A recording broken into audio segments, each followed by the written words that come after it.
तो आज हमारी टीम पहुंची है चोमू। चोमू जो फेमस है अपने फलों और सब्जियों के लिए, जहां मीठे पानी के फल और सब्जियों की बात आती है तो राजस्थान में जयपुर ज़िले का जो चोमू तहसील है वो सबसे आगे होता है। दूसरा अगर देखें तो जो चोमू तहसील है या चोमू सिटी है, इसके अंदर एजुकेशन का भी हब बन गया है। आज हम लोग यहाँ आए तो हम लोगों ने देखा कि यहाँ पे एक सत्संग का प्रोग्राम चल रहा था। तो जब अंदर आए और पता लगा कि यहाँ पे बहुत सारे लोग भी सत्संग में इकट्ठे हुए हैं, तो देखा कि किसका सत्संग है, तो पता लगा कि संत रामपाल जी महाराज का यहाँ पे सत्संग हो रखा है। तो हम लोग पूछते हैं इन लोगों से कि आखिर ये लोग सत्संग में आ रहे हैं और इनकी उम्र भी हम देखेंगे तो सारे सीनियर सिटीजन लग रहे हैं, तो इनकी जो उम्र है वो भी काफ़ी हो गई है। तो जानते हैं इन लोगों से इनके विचार कि इनको सत्संग में आके कैसा लगा और सत्संग में इन्होंने क्यों आए। तो सबसे पहले हम एक महानुभव से मिलते हैं और बात करते हैं। नमस्कार सर। नमस्कार जी। सर, आप यहाँ पे आए हैं और इस सत्संग में आप आए तो आपको आके कैसा लगा यहाँ पे? बहुत अच्छा लगा सर।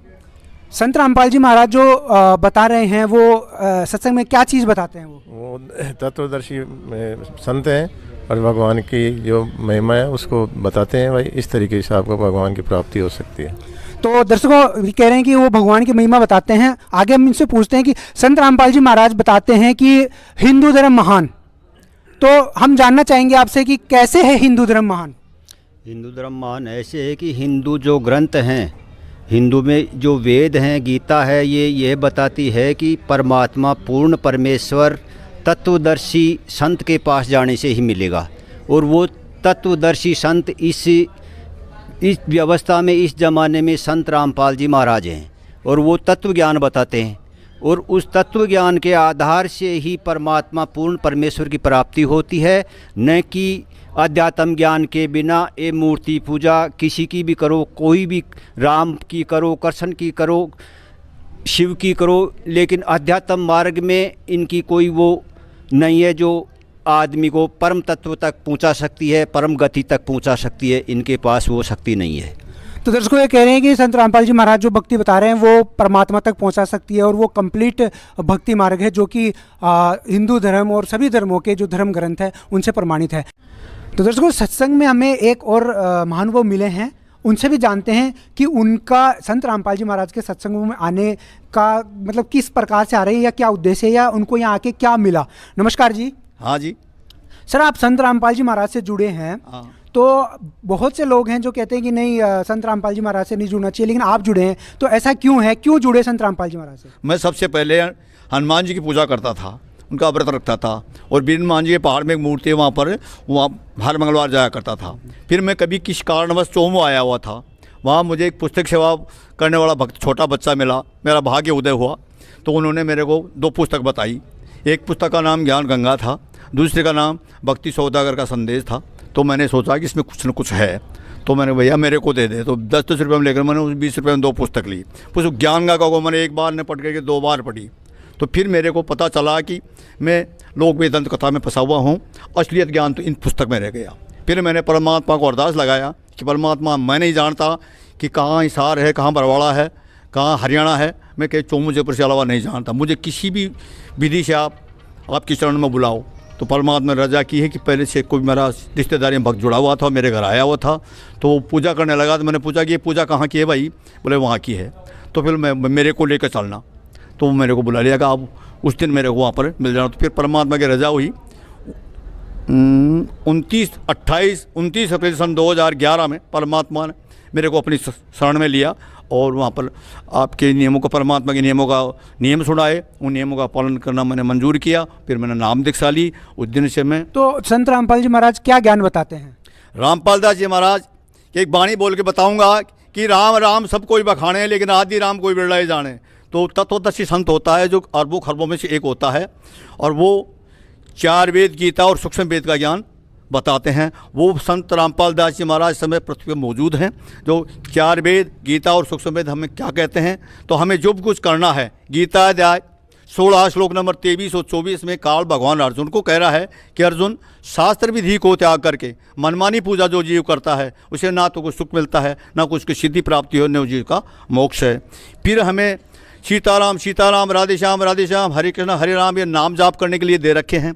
जो उन्होंने झूठा ज्ञान फैलाया है, ये इन नामों का नाम कहीं शास्त्रों में नाम निशान में नहीं है, ये मनमुखी नाम है। नाम 3 हैं। गीता अध्याय 17 श्लोक नंबर 23 में इसका निर्देश है कि अर्जुन को काल भगवान अर्जुन को कह रहा है कि अर्जुन, ओम तत् और सत्य, इन तीनों नामों के सुमरण के बिना आपका मोक्ष नहीं है।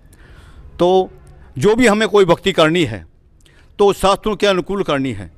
और हमारे रामपाल दास जी महाराज 4 वेद, गीता और सूक्ष्म वेद क्या कहते हैं उन्हीं से हमें बताते हैं, अपनी तरफ से कुछ नहीं कहते हैं।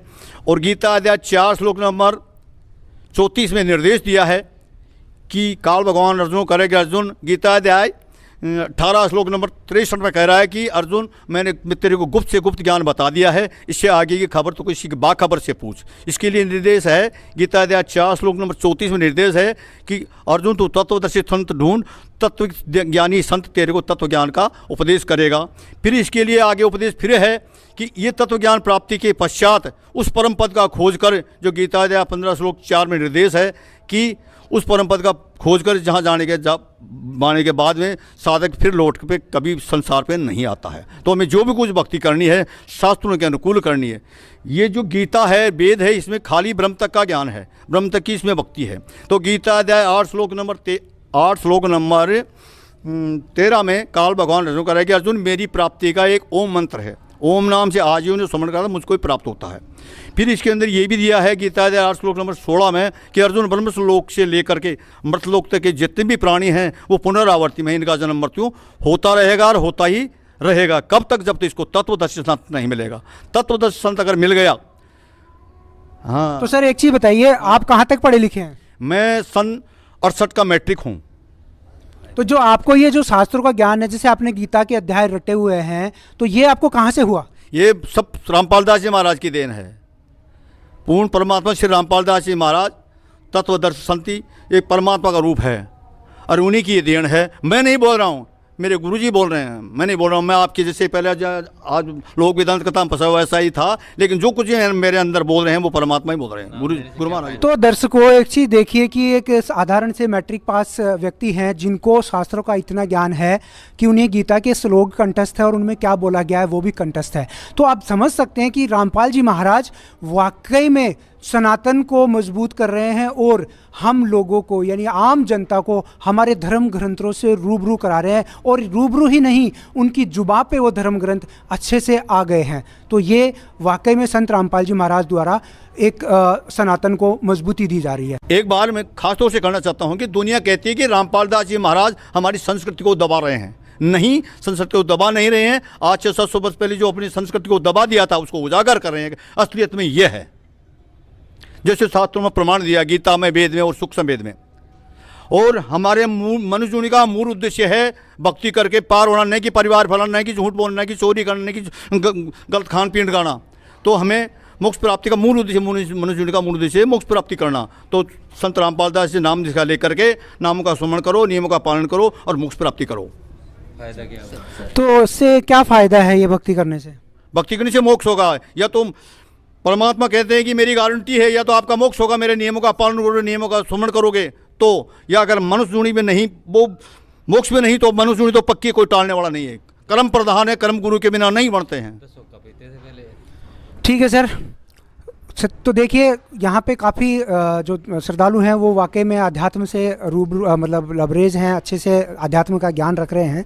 तो देखा जाए तो इसी तरह के सत्संग होते रहने चाहिए जो कि अध्यात्म का जो प्रचार प्रसार करे और लोगों को धार्मिक बनाए। धन्यवाद।